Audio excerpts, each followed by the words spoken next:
So, Auguste Comte was the man who gave us the word sociology.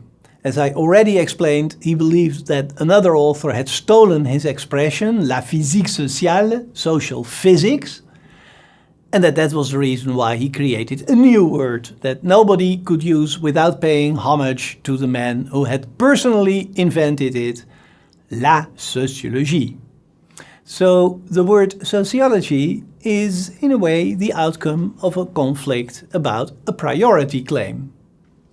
Intellectual ownership, copyright, until this very day it's a battlefield.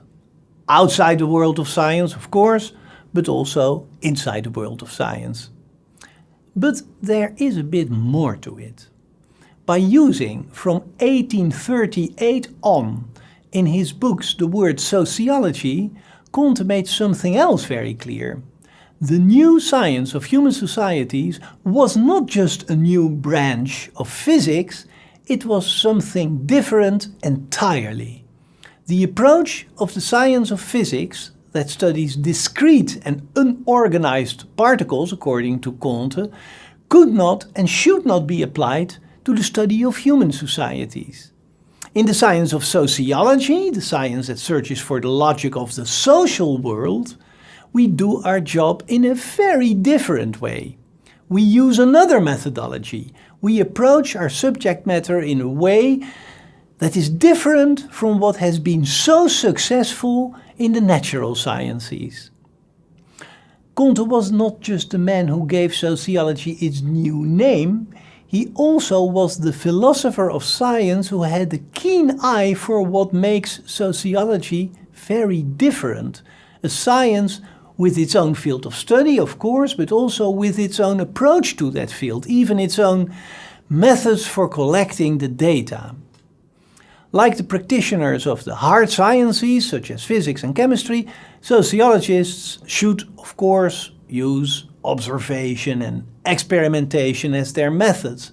But that is sometimes very difficult and even impossible at times when you study human beings.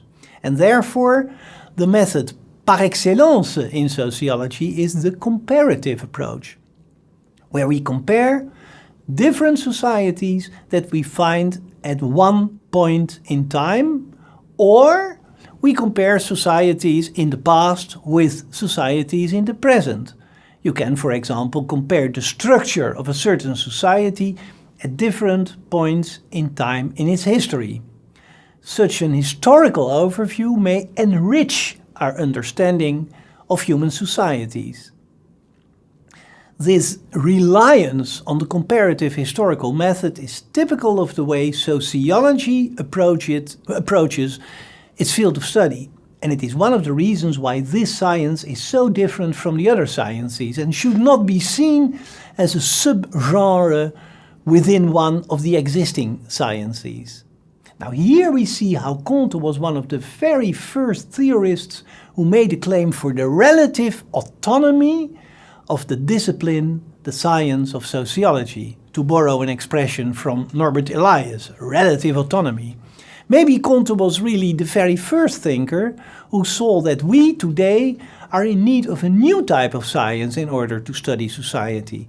A science that is not patterned after the natural sciences, but that has its own way of collecting the data, its own methodology, its own explanatory principles, yes, even its own kind of theory. And again, Comte's innovative suspicion was only later elaborated, for example in the works of 20th century sociologists like Émile Durkheim in his book On the Rules of Sociological Method, or by Norbert Elias in his little book with the title What is Sociology? Comte's insistence that we should never forget the importance of the historical approach led to one sentence that is often referred to as one of his most famous maxims. In the Cours de philosophie positive, Comte wrote those words: "On ne connaît pas complètement une science tant qu'on n'en sait pas l'histoire." And every sociologist teaching the history of sociological thought loves to quote that phrase, and yes, so do I. You cannot completely understand the science if you don't know its history.